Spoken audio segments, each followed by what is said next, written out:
పక్కదో పట్టకుండా జాగ్రత్త పడాల్సిన అవసరం చాలా ఉంది. సార్, మంగిలి కేసు, సెలబ్రిటీల కల్చరు, తరచూ ఇలాంటి అంశాల్లో సెలబ్రిటీలు ఎందుకు కూరుకుపోతున్నారు? ఎన్నిసార్లు హెచ్చరిస్తున్నా, ఎన్నిసార్లు కేసులు పెడుతున్నా, ఏదో అంశం వెలుగులోకి వస్తున్నారు. సింగర్ మంగళి వాస్తవంగా ఆమె చాలా గిరిజన నేపథ్యం నుంచి పైకి వచ్చారు. బాగా ఆమె పాటలు ఇవన్నీ కూడా పాపులర్ అయ్యాయి.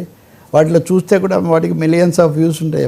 అవన్నీ ఒక ఇది నాకు తెలిసి రోజా ఆమెను బాగా ప్రోత్సహించారు. ఎందుకంటే మేము ఒకసారి ఏదో కార్మిక సంఘం సిఐటి మహాసభ దగ్గర ఈమె కూడా అతిథిగా వచ్చింది. బాగా మాట్లాడుతుంది, చురుకైన మనిషి, రకరకాల పాటలు ఇవన్నీ కూడా. అదంతా ఒక ఎత్తు. అక్కడికి ఎంతవరకు సద్గురు కూడా ఆమెతో డ్యాన్స్ చేశాడు.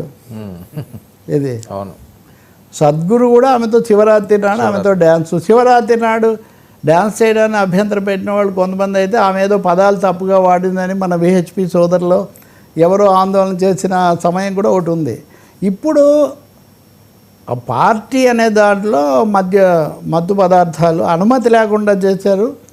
అలాగే దాన్ని ఏమంటారు, జాక్, దాన్ని హై సౌండ్, అవి వాటికి అనుమతి తీసుకోలేదు. మూడోది డ్రగ్స్, అంటే డ్రగ్స్ లేదు, ఒక ఆయన మటుకు గంజాయి పరీక్షలో తేలింది, అతను కూడా వేరే చోట తీసుకొని వచ్చానని చెప్పాడు అంటున్నారు. పోలీసులను అడ్డుకున్నారు అంటే పోలీసులను అడ్డుకోలేదు. ఎవరైనా కానీ పార్టీలోకి వచ్చి ఫోటోలు తీస్తుంటే అభ్యంతరం పెట్టినట్టుగా ఆమె పెట్టారు తప్ప మాకేం పెద్ద అడ్డు పెట్టలేదని పోలీస్ ఆఫీసర్ చెప్పడం నేను విన్నాను. తర్వాత ఆమె ఇచ్చే వివరణ మటుకు సర్దుబాటు కోసం నాకు తెలీదు, అనుమతి తీసుకోవాలని నాకు తెలీదు, ఇట్లాంటి పార్టీలకు కూడా అని పదే పదే చెప్తున్నారు. అది మటుకు కొంచెం ఎందుకంటే ఈ మధ్యకాలంలో ఆఖరికి మాజీ ముఖ్యమంత్రి కుమారుడి బావమర్ది దాని మీద కూడా ఒక కొద్ది రోజుల పాటు అదే చర్చ నడిచింది. కనీసం ఇప్పటికి 3-4 కేసులు ఈ మధ్యకాలంలో, ఆఖరిగా బెంగళూరులో జరిగిన దాంట్లో కూడా ఇది వచ్చింది. కాబట్టి తెలియకుండా ఏదో జరిగే అవకాశం అయితే లేదు. ఈ విషయం తెలియదు అనుకొని చేసి ఉండొచ్చు, అది వేరే విషయం. ఇంకా రెండోది, ఇదేదో ఇది పార్టీ, దీనికి కూడా రాజకీయమైన రంగు పులమటము, దీనికి కూడా ఏదో గిరిజనులకు హక్కులు వాటికి సంబంధించిన అంశంగా చుట్టం, అది మటుకు సరికాదు. ఇంకా మూడోది ముఖ్యమైనది నేను చెప్పదలుచుకుంది ఈ సెలబ్రిటీ కల్చర్ అనేది. సెలబ్రిటీ కల్చర్ అనే దాంతో ఒక విధమైన ఏమనాలి, ఇబ్బందికరమైన పరిస్థితులకు, లేకపోతే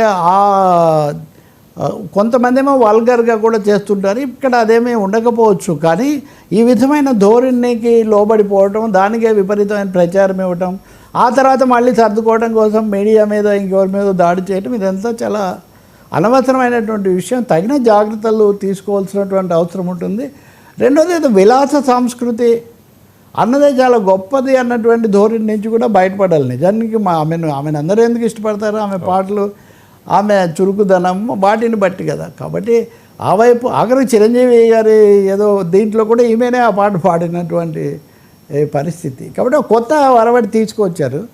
ఆ విషయం మీద ఫోకస్ పెట్టడం చాలా మంచిది తప్ప సినీ సెలబ్రిటీలు లేకపోతే ఈ కల్చర్కు సంబంధించిన వ్యక్తులు ఇలాంటి వివాదాలకు దూరంగా ఉండటం, అవకాశం ఇవ్వకుండా ఉండటం చాలా మంచిది. జరిగిన తర్వాత ఎక్కువ చేశారా, తక్కువ చేశారా, అదా ఇదా, ఇంకా అది ఎక్కడికెక్కడికో పోతుంది. హైదరాబాద్లో ఉదాహరణకు ఈ పబ్స్లో దొరికినటువంటి రాజకీయ నాయకుల ప్రముఖులు, ఇదంతా కొన్ని రోజులు అదే జరుగుతుంది. తర్వాత మళ్ళీ ఏమవుతుందో కూడా మనకు అర్థం కాదు.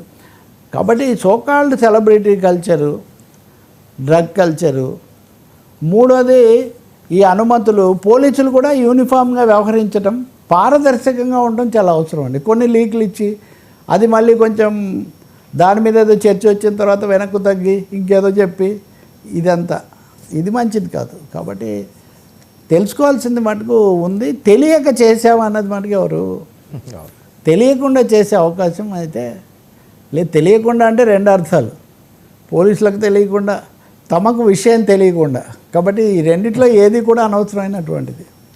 పోలీసులు కూడా నా ఉద్దేశంలో యూనిఫామ్గా ఉన్నారు. అవును, యూనిఫామ్ వెళ్ళే ముందు తర్వాత అందరి విషయంలో కూడా అదే పాటించాలి. కొంతమంది విషయంలో లీనియంట్గా ఉండి, కొంతమంది విషయంలో మటుకు చాలా బయటపెట్టి అందులో కూడా రకరకాలుగా మాట్లాడితే చాలా సమస్యలకు దారితీస్తుంది. అది సార్, కేసీఆర్ సాక్ష్యం, కవితపై ఆగ్రహం.